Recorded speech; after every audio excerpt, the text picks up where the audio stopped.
Alright,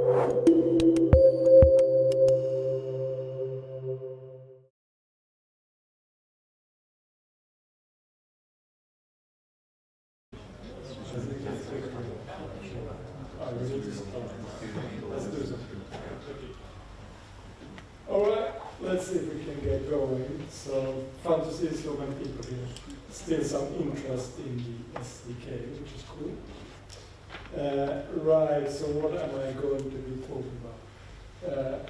Basically, I'm going to ask a couple of questions. So, how can you deploy snapshots and releases to Nexus? And we're going to look at Nexus 3, which is a new repository server from Sonatype.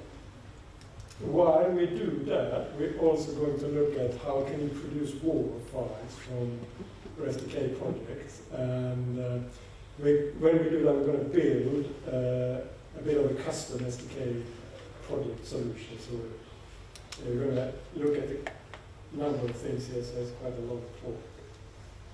Right, so if you don't know me, I work at Alfresco as a technical writer for developer docs and API docs. Stuff like that. I've been doing Alfresco for quite some time, 11 years, anything from consulting, training, documentation, and product development. Okay, so to set the scene, we're going to look at, I'll just keep on. We're going to look at two different types of projects setups with SDK. So only one that you are quite familiar with, and then new way of doing it with standalone Java extensions that we released to Nexus 3. So we're going to also have an introduction to Nexus 3. So we're going to more specifically look at, in an SDK3 project, how can you configure it to deploy snapshots to Nexus, how can you configure it to deploy releases to Nexus, and then when you have loads of stuff in Nexus, how can you actually configure SDK projects to use those artifacts.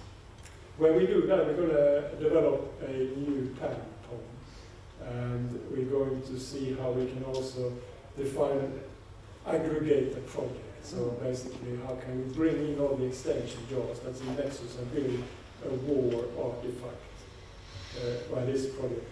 I was going to do a demo, but I think that's not going to happen. Right. So ways of structuring your Alfresco SDK. We're going to look at two different ways. So the first one is, everybody's familiar with this one. So it's the standard all-in-one that you will generate from Maven archetype. So basically, this is a way to get started really quickly, and it's easy to understand. So you have your all-in-one, you have all extensions projects as sub-modules in that all-in-one. And it's quite good. It's reasonable if you're a couple of developers. Everybody is on top of what each one is doing, and so on. You have one GitHub project that everybody is using, and you do something like Jenkins to the stuff. So the way this works is basically each developer is just cloning the whole project and working on some extensions. The top developer would work on platform Java A, and some other developer, she's working on a share extension. And everybody's using the same project, same GitHub project, and then you release from that. When you use the familiar Maven Central and the artifacts from Alfresco's artifact repository. Now, there's a couple of pros and cons with this. So there's always, you can see the pros quite easily. It's very easy to get going with this. Everybody can understand it. You just generate the project and start working. Easy to get the latest code because you just clone this project and pull it from the same project all the time. And you don't need to install any infrastructure. You just use your GitHub project.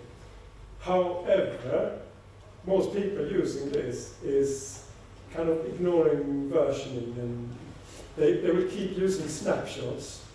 So they will actually just keep using snapshots throughout the whole development cycle, which is not very good. So, because if you use snapshots, why is that not good? Because you cannot produce a repeatable build. So you cannot kind of go back and produce version 1 or something, because you just have snapshots. So you have no idea. From one day to the other, 1.0 snapshot contains different code. You can also build and release with incomplete functionality. Let's say you sit and develop a day.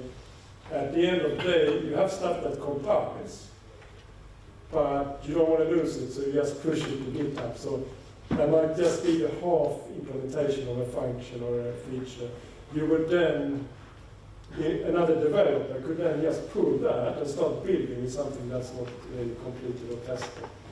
It also doesn't promote reuse. So most consulting projects I've been in, you start building your utils and help stuff, and you just put them in the same all-in-one.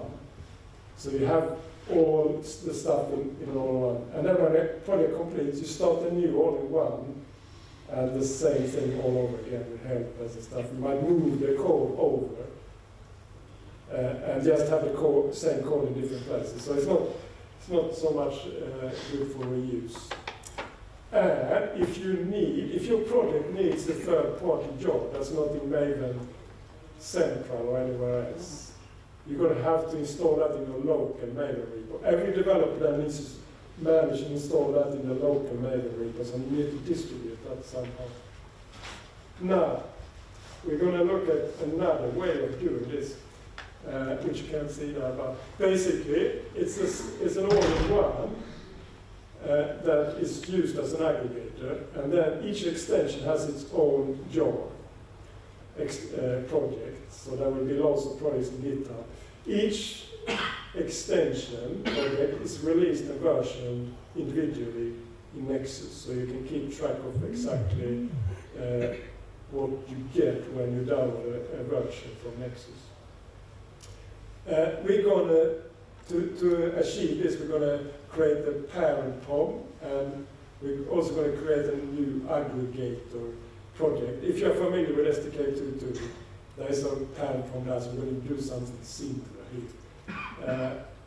So this is very useful if you have a bigger project. So here you can see how that would work like a bit. The developer, the boxes in green, the developer is just cloning one Java extension project from GitHub, working on that, releasing it and testing it separately, so you would have a certain version 1.0 here of that jar, and it can be also accompanied with change logs and release notes and stuff, so you know exactly what functionality you are getting. The other developer, she's developing a share extension there. She does the same, releases that separately into Nexus. Now, the new aggregator project, depicted here in purple, you can then, in that project, bring in exactly those versions of the extensions that you need and produce a repeatable, reliable build of your application. We're going to see how you can do that. So that is basically what we're going to talk about in this presentation. Right, so there are pros and cons to this also. So the pros here is that you can manage, each developer manage their own extension individually, version and release it individually. You can also manage and version your application wars and release them to Nexus. So what does this mean? It's easy, as I said before, to kind of reproduce a reliable build. It's also less a risk to build with incomplete functionality, because if you are bringing something from Nexus, a certain release, it's more likely that it will be full features. So there will not be incomplete features like you have in snapshots. Now, if you use Nexus, you can also proxy artifacts from the internet. We'll look at that more. You can also install all your third-party jars that are not in any public repository. So there are lots of pros with this, but there are also disadvantages. So basically, this is going to be more complex, that's given. More administration. It takes a bit longer to set up and get on top of, but I think if you're a bigger consulting team and you want to do something that's more reliable and where you can actually produce reliable builds. This is something to look at. However, you can actually forget to build with the latest functionality if you're not configuring this aggregator project with the correct release versions of things. So there's downsides. Also, if you are working on continuous delivery, so basically the app you're building, almost every commit you do should be a build with a build number. This doesn't work very well with that, where you want the build number to come externally into a project builds.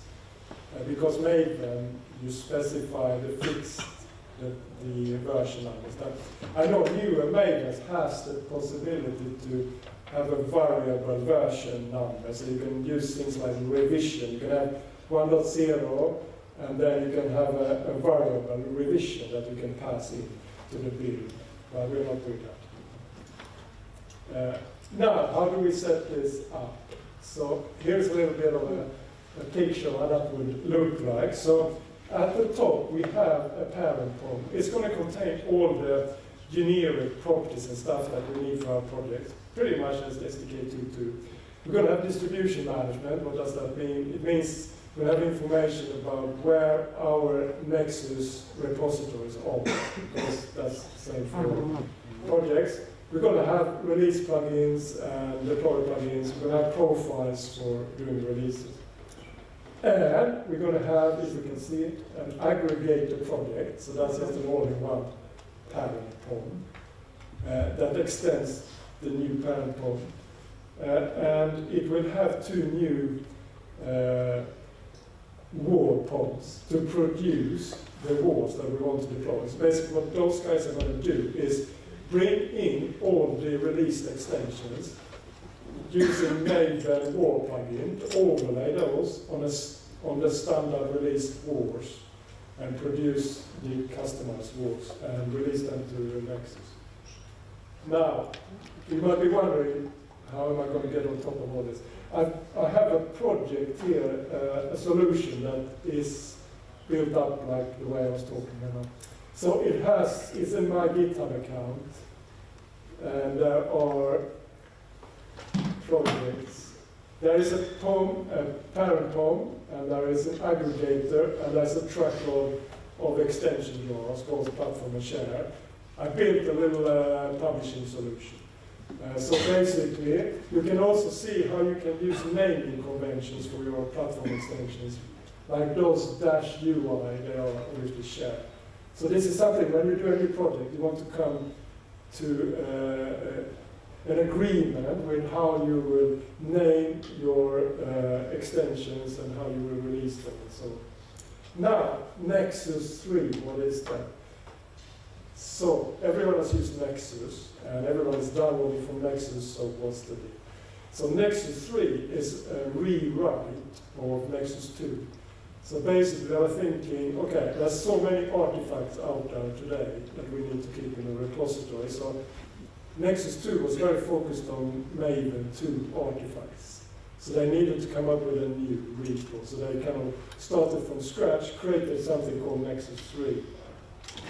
And it's really interesting for Alfresco consulting businesses, because you are working with not only jars, wars, but you're also working with images, containers, Docker. You are working with ADF projects, so you are using NPM packages. So all this stuff is actually supported by Nexus 3, plus things for C# and other formats. And there's even a raw format, so you can store whatever you want. So, two things you can do.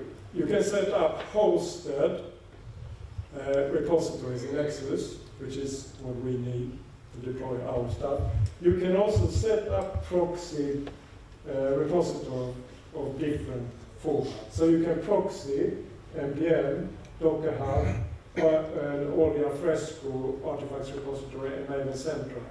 What does that mean? It means that if you can't get out on the internet and you need a lot of people to access it internally, it will be faster to download your artifacts. You can even set up a hosted Docker registry, so when you produce your own images, you can push them into this private Docker registry. Now, how do you get going? You get going with the Docker image. So basically, you just do Docker run and detach and -d8081, and this image is container is going to be called Nexus, and it's from image sonatype/Nexus. You can read more about Nexus sonatype images on that URL. You log in via localhost 8081 admin 123. So that's all.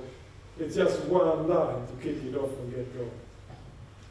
What's even more cool is that Nexus 3 comes with some out-of-box hosted repositories for Maven artifacts. So you have Maven releases repository, you have Maven snapshots, so I don't have to configure anything. I just Docker up this stuff and then I'm ready to release to it.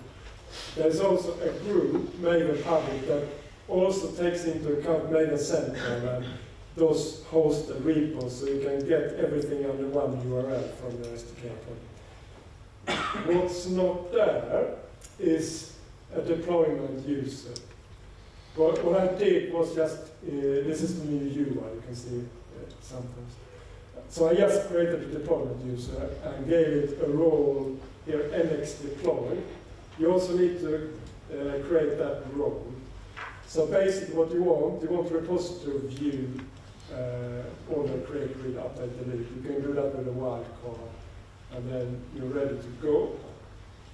So how do I get going? So I created a new Parent POM, and what it does, it includes all this stuff. So basically, most of the stuff that you see in an all-in-one Parent POM. You see all the SDK version, Alfresco edition versions, Solar stuff, Java version, plugins. We're going to add release plugins and deploy plugins to that, and we're going to add where Nexus is and so on. You can also put lots of property stuff for versions of stuff you're using. It's a bit annoying. Now we'll see. So how did I do it? Just for information. So I created an all-in-one. I ripped out stuff from that. So I ripped out the sub-projects and then modules. And I removed the Alfresco Maven plugin because that's different for each extension, how that's used. And then I was ready to incorporate deployment to Nexus. Basically, when we're going to deploy snapshots, what is a snapshot? So a snapshot is a certain version in development. So if I have 1.0 snapshot, that's version 1 in development. It might become version 1 or not. You don't know. You don't know what's going to be in it. If you have a 1.0 snapshot checked out, you don't know exactly what's in it. You can't guarantee it. So it's just something you use during development to give people access to something. You should never build applications and release them that depends on snapshots. Now, how do I get going? Simple. So we have, out of the box, we have this Maven snapshot, so I just need to point that. So after this, you can go to my code and check it. Then I am in settings telling it how to log in with that new deployment user. Now, Maven POMs comes with a Maven deployment plugin out of the box. But that plugin is kind of generic. It takes into account, it caters for all kinds of repositories, like if you are using JFrog Artifactory or something else, you should work with that repository also. Now, we want to focus on Nexus, so we want to use the best possible plugin for Nexus. So Sonatype has this plugin called Nexus Staging Maven plugin, so we're going to use that instead. So the way we do that, we just put that plugin as you usually do, and that replaces that out-of-box Maven deployed plugin, and it caters for more snapshot and releases. Also, it provides things like direct deployment, deferred deployment. So what I mean by that, for example, the Aggregator project that I built has 2 sub-modules. So it has a Alfresco war and a share war. So if you deploy deferred, all the deployment to Nexus will be at the end of the build of that multi-module project. If you do direct deploy, it will deploy after each submodule is built. So it might be beneficial to do deferred deploy, because if something happens, you haven't been stuck in the loop. You can see skip staging also. Nexus 2 supports staging deployment. So basically you can deploy all the stuff to a staging repository, and then when you see everything has gone according to plan, you deploy it to the real repository. Right, so for Maven people here, Maven 3 enables you to actually substitute stuff in the Maven lifecycle automatically. So I don't need to do Maven deploy plugin skip or something. I can just use the extension true, extension's true. What happens then when I build is that when it comes to the deploy phase, it will swap out the built-in plugin for this one automatically, which is cool. Now, so how do I do this? How do I use it? So basically, just Maven deploy, and then in this case, I deployed the parent POM, so it will just be a POM in Nexus then. So now you can see this is what you're familiar with. This you can quite easily set this up and do it yourself, which is going to be quite beneficial. Now, for the real good stuff. So how can we release? How can we deploy releases to Nexus? That's the interesting part. And so what is a release? So that's basically a stable and repeatable build that we can do. So we can check out the tag 1.0 and we can build something and know exactly what's in it, which is really useful. So you should use this when you build your final application more. And it uses semantic versioning, which you are familiar with, right? Major or minor patch, you can change different things in different release versions. For backwards compatibility, you cannot change big stuff in patch, for example. Now, when you produce, as I said before, an application, you want to do that with release of packets. Here, we can also use out-of-the-box Maven releases repository, so it's all set up, just start using it. Tell it how to log in.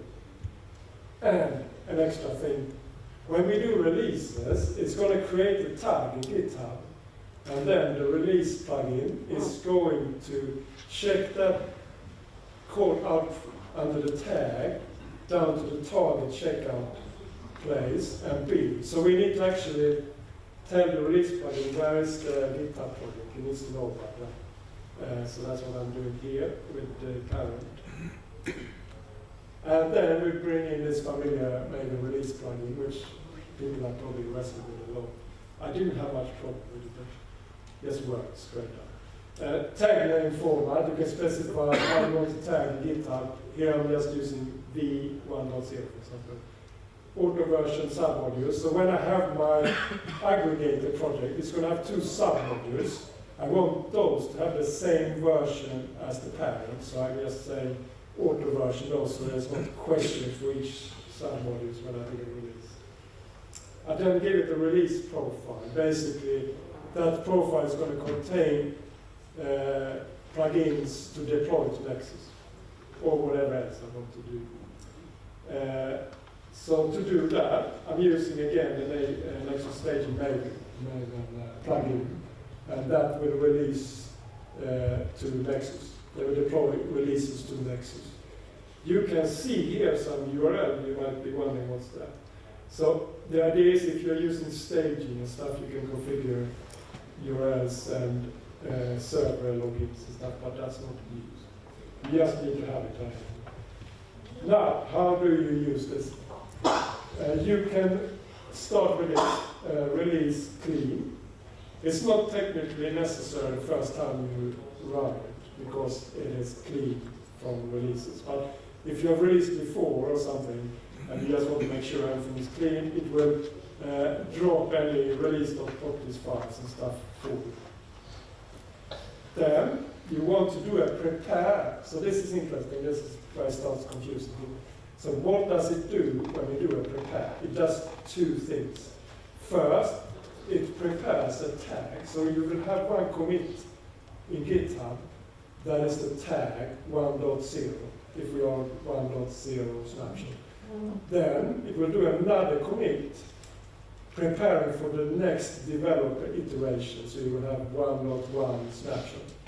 That's basically it. It also checks that you have no uncommitted changes.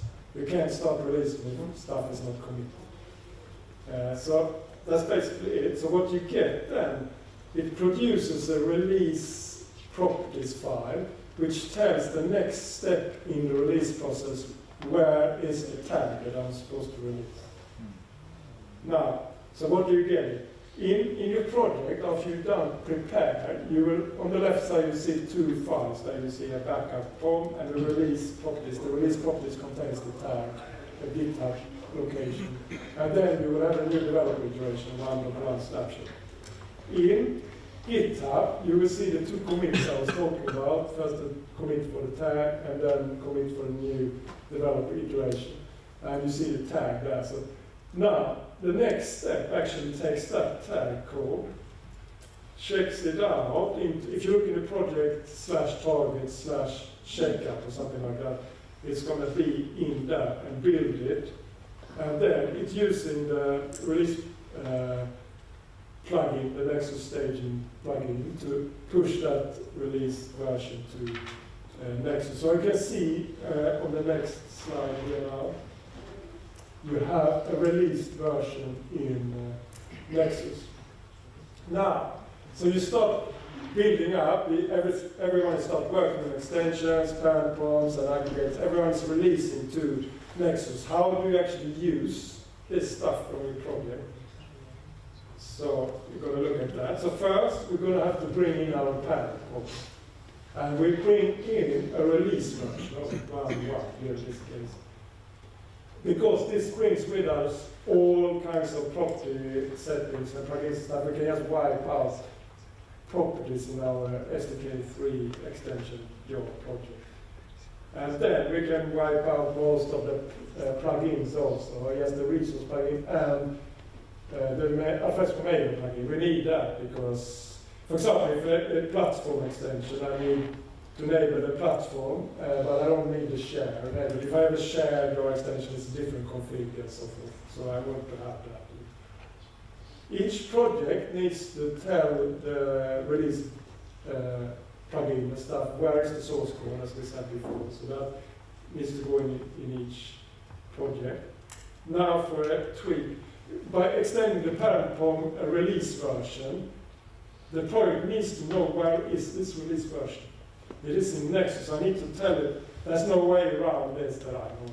You need to do this little config to tell your extension project where is the parent POM going to be. When you have a parent POM, everything else is brought in.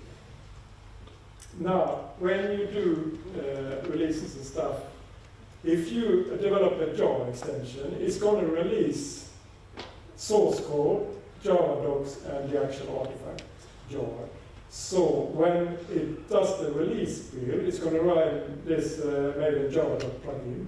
And if you have things like this here, self-enclosing element, the paragraph, it's going to show on that. And it's going to break the whole release. And then you have to go back, you have to fix that, you have to commit, and you have to push, and you have to new tag, it's a mess.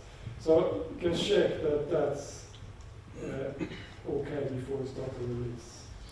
And when we have done changes and stuff, you need to make sure that everything is committed before you can start the release. Now, let's say we have loads of, how much? 10 minutes, right? When you have loads of extensions in Nexus, how do you actually get all this stuff to become a new custom application board? We're going to build an aggregator for that. So what's the aggregator? It's going to aggregate all these extensions, basically have dependency on release versions of those. And it's based on SDK3 all in one. I just generate that and get going. Extends the custom parent POM that we did, so we got all that config. To have a common configuration like that is good, because then the Alfresco version and other things trickle down to all your extensions, so nobody is building with incorrect Alfresco version, and that's discovered at the end of when everything should just work together. It has two new POMs for building the platform war and the share app war.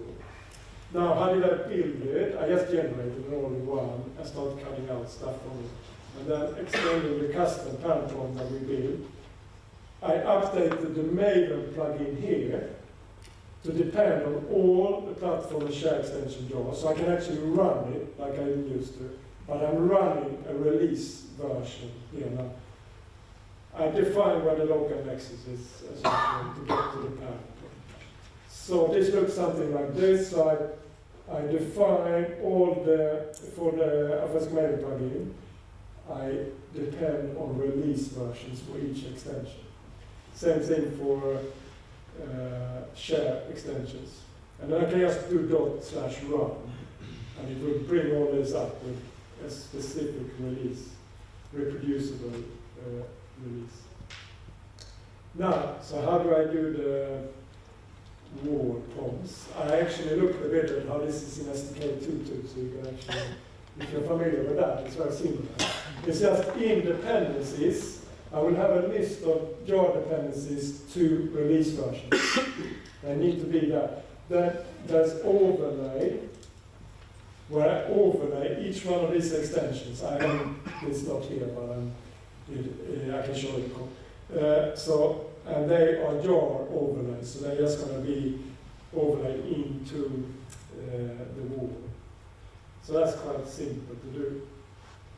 And the same for the share war. Now, if you build this aggregator, because it has access to the release plugin and everything, it will build these walls and release them to Nexus. So it will look something like this. You will have a released wall here that you can deploy from another Jenkins system. So that's pretty much it. I was going to do a demo, but let's see. I think it crashed here, so the whole thing. So let's see if anything of my start, everything is just cleaned up. I'm not going to be able to do that. If you want to try it out, you're going to have to go to my, that's actually, you're going to have to go to that GitHub, Gravitonian, BP dash. Under that are a track of maybe 12, 13 projects that kind of demonstrate this. So, and then if you install Nexus like that, you should be able to get going and try this out. All right. Thank you.